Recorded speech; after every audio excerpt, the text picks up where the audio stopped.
पैरों तले जमीन खिसकने वाली बात तो आपने जरूर सुनी होगी, लेकिन इस इंसान के साथ ऐसा सच में होने लगता है। कहानी की शुरुआत होती है रेमी नाम के एक फ्रेंच पेंटर से। अपनी पत्नी लुसील और 2 बच्चों के साथ उसकी जिंदगी आराम से बीत रही थी।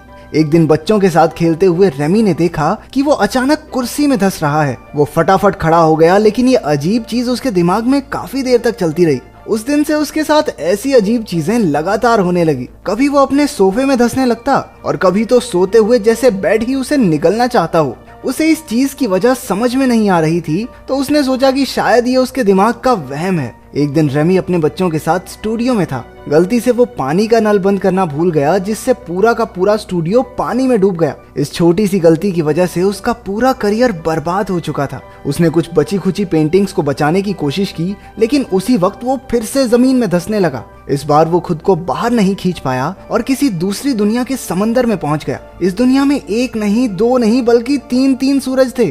तभी कुछ आदिवासियों ने उसे देख लिया और उसकी तरफ तेजी से भागने लगे। रेमी घबराकर पीछे हट गया और उसे वापस किसी ने पानी में खींच लिया। अगले ही पल वो अपनी दुनिया में वापस था। रेमी जानता था कि ये सिर्फ एक सपना नहीं हो सकता। घर लौटकर उसने लूसियल को इसके बारे में बताया, लेकिन वो भी मानने को तैयार नहीं थी। असल में उसकी बीवी तो किसी और के ख्यालों में गुम थी। लूसील को अपने बॉस डॉक्टर गेलर से प्यार हो गया था और अब वो उसी के साथ रहना चाहती थी। एक ही दिन में रेमी अपने करियर के साथ साथ अपनी बीवी से भी हाथ धो बैठा था, मानो मुसीबतों का पहाड़ उस पर टूट पड़ा हो। रेमी ने फिर भी उससे शांति से बात करके प्रॉब्लम सॉल्व करने की कोशिश की, लेकिन लुसील तो डॉक्टर गेलर को उससे मिलाने के लिए घर ही ले आई थी। ये सब क्या चल रहा है? आशिक को पति से मिलाने घर ले आई? डर नहीं लगता इस औरत को? रेमी ने बिना कुछ कहे उन्हें अपनी मर्जी करने दी। उसने हताश होकर कहा कि वो कुछ ही दिनों में घर छोड़कर चला जाएगा।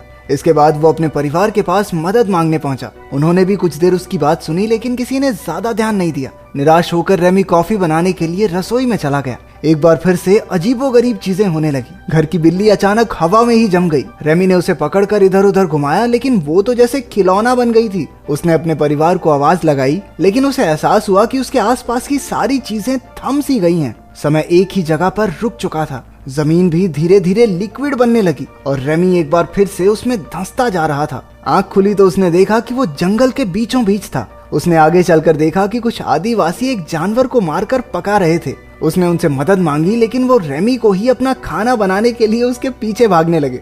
रेमी भी अपनी जान बचाने के लिए ट्रेन की स्पीड से भागा। कुछ ही देर में वो एक गांव में पहुंचा और एक गुफा में जाकर छिप गया। तभी एक जोरदार शक्ति ने उसे वापस खींच लिया और वो धड़ाम से अपने घर में जाकर गिरा। सारी रसोई में चीजें इधर उधर बिखर गई थी। उसके परिवार ने आकर देखा तो रेमी ने उन्हें समझाने की बहुत कोशिश की, लेकिन उन्हें लगा अरे कॉफी में मिला के पीने लग गया, ये तो बीवी छोड़ की सदमे में आ गया बेचारा, हाय। इसके बाद वो चक्कर खाकर वहीं गिर पड़ा। उसकी आंखें हॉस्पिटल में खुली, लेकिन वहां भी कोई फायदा नहीं हुआ। डॉक्टर्स भी उसकी बात पर विश्वास नहीं कर रहे थे। अगले दिन रेमी अपने स्टूडियो गया तो बैंक वाले, उसके क्लाइंट सब उससे पैसे वसूलने पहुंचे हुए थे। अचानक से उन सब ने बोलना हिलना बंद कर दिया। इससे पहले कि रेमी को कुछ समझ आता, वो फिर से जमीन में धंसना शुरू हो गया। उसने खुद को रोकने की काफी कोशिश की, लेकिन वो तीसरी बार दूसरी दुनिया में पहुंच ही गया।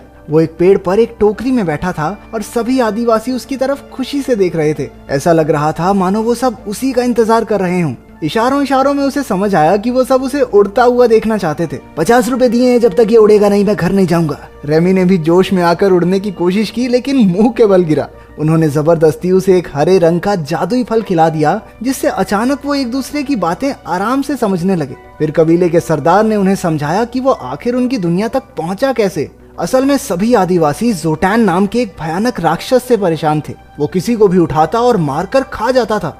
कबीले के विद्वानों ने पता लगाया कि उनकी एक पौराणिक किताब के हिसाब से दूसरी दुनिया का एक आदमी ही उन्हें राक्षस से बचा सकता है। इसलिए वो तंत्र मंत्र से उस हीरो को अपनी दुनिया में लाने की कोशिश में लगे थे। रेमी के साथ वो अजीबोगरीब घटनाएं भी इसलिए हो रही थी क्योंकि वो ही उस कबीले का रक्षक है। लेकिन जो आदमी अपनी बीवी के आशिक को नहीं पीट पाया, वो राक्षस को क्या मारेगा? उसने कबीले की मदद करने से साफ इनकार कर दिया। लेकिन आदिवासियों ने उसका मन बनाने के लिए उसे एक चट्टान से उल्टा लटका दिया। फिर उसे एक गुफा में रखा गया, जहां बैठकर उसे राक्षस से लड़ने का प्लान सोचना था। भूख लगने के कारण रेमी ने जैसे ही वहां रखा एक तरबूज उठाया, वो वापस अपनी दुनिया में पहुंच गया। इस बार उसने लोगों को अपनी कहानी बताई ही नहीं। वो जानता था कि कोई यकीन तो वैसे भी नहीं करेगा। इसके बाद वो एक लाइब्रेरी में जाकर अपनी मुश्किल का हल गूगल से पूछने लगा, लेकिन गूगल के पास भी इसका कोई हल नहीं था। अब उसने भर भर के प्रोटीन देना शुरू कर दिया ताकि वो ताकतवर बन के जोटैन को हरा सके। अगली बार वो दूसरी दुनिया में नए जोश के साथ पहुंचा। कबीले वालों ने उसे एक तलवार दी और जोटैन से बचने की तरकीब के बारे में पूछा। उसने सभी आदिवासियों को एक नए गांव में बसने को कहा और रास्ते में उनकी सुरक्षा करने का वादा किया। उनकी मान्यता थी कि जो भी गांव की सरहद के बाहर कदम रखेगा उस पर आसमान से बिजली गिर जाएगी। रेमी ने सबसे पहले सरहद पार करके दिखाई कि कुछ नहीं होगा और देखते ही देखते उसके पीछे सारा गांव चलने लगा। अब सबको यकीन हो गया था कि रेमी ही उनका हीरो है। कुछ घंटों बाद जोटैन के 2 आदमियों ने उनका रास्ता रोक लिया। उन्होंने सबको गांव लौट जाने को कहा, लेकिन रेमी ने उनका बहादुरी से मुकाबला किया और तुक्के से एक को तो मार भी दिया। कुछ देर बाद उन्हें खबर मिली कि जोटैन उनके कबीले पर हमला बोलने वाला है।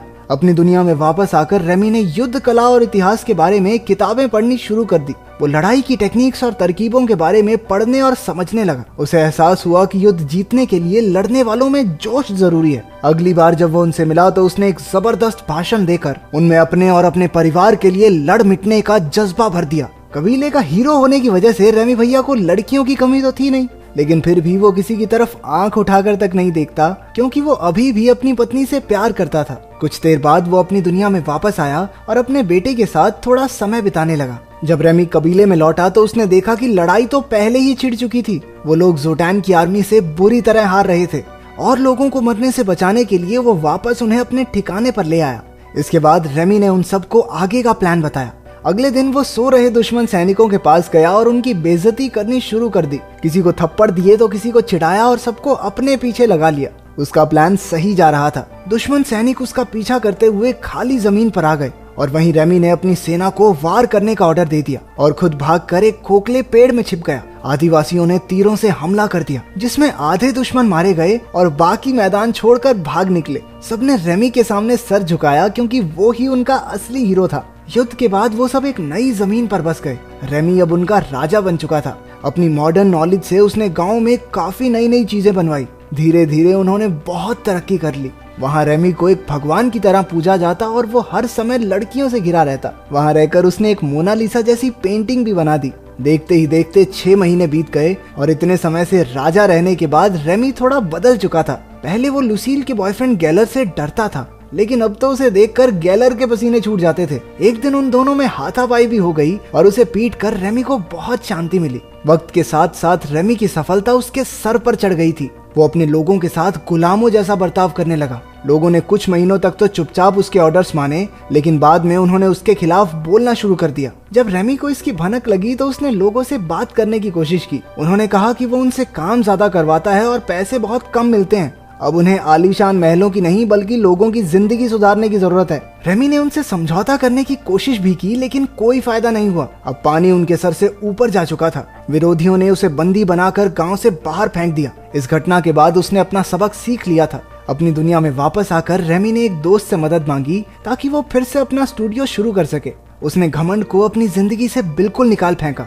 उसकी जिंदगी में डेल्फिन नाम की एक औरत आ गई और दोनों एक दूसरे को पसंद करने लगे। लेकिन जैसे ही डेल्फिन ने पहली बार रेमी को किस किया, वो एक बार फिर से दूसरी दुनिया में पहुंच गया। गांव के लोगों ने एक बार फिर से उसे बुलाया था क्योंकि मान्यता पूरी करने के लिए जोटैन को मारना जरूरी है। हालांकि रेमी इस सब में नहीं पड़ना चाहता था, लेकिन उन लोगों ने जबरदस्ती उसे जोटैन की गुफा में धक्का दे दिया। लड़ाई के दौरान ऐसा लगने लगा कि अब तो रेमी की खैर नहीं। उसने भाला उठाकर यूं ही कहीं भी फेंक दिया और वो सीधा जाकर जोटैन की छाती में लगा। राक्षस को मरा हुआ देखकर सभी खुशी से झूम उठे और आखिरी रस्म की तैयारी शुरू हो गई। असल में आखिरी रस्म ये है कि उन्हें रेमी को मारकर खाना होगा। जैसे ही रेमी को पता चला वो जान बचाकर जंगल की तरफ भागा, लेकिन जिस बुढ़े ने उसे तंत्र मंत्र से इस दुनिया में खींचा था, उसने एक तिलस्मी चीज को आग में फेंक दिया, जिसके बर्बाद होते ही रेमी कभी अपनी दुनिया में लौट नहीं पाएगा। वो जल्द ही पकड़ा गया और मरने ही वाला था, लेकिन भीड़ में मौजूद कुछ लोगों ने उस जलती हुई तिलस्मी चीज को उठाकर पानी में फेंक दिया। इसी वजह से वो वापस अपने परिवार के पास अस्पताल में पहुंच गया। लुसील और डेल्फिन दोनों वहीं मौजूद थी। जब डेल्फिन को पता चला कि उनका डाइवोर्स अभी फाइनल नहीं हुआ है, तो उसने फिलहाल रेमी से दूर रहना ही सही समझा। उसे मरता देखकर लुसील को एहसास हुआ कि वो अब भी रेमी से ही प्यार करती है और वो बॉस के साथ चक्कर तो उसकी बहुत बड़ी गलती थी। कितनी दोगली औरत है ये। लेकिन अपने सख्त लौंडे रेमी ने कहा, ओके दीदी बाय। उधर दूसरी दुनिया में आदिवासियों ने रेमी का बहुत बड़ा स्टैचू बनाकर अपने हीरो के रूप में उसे याद किया। आखिर में हम देखते हैं कि लुसील और रेमी एक बीच पर अपने बच्चों के साथ थे। उन्होंने एक बार फिर से एक नई जिंदगी की शुरुआत की। यहाँ अपना रेमी पिघल गया। तो तुम्हारे हिसाब से उसे लुसील पर भरोसा करना चाहिए या नहीं, कमेंट्स में जरूर बताना।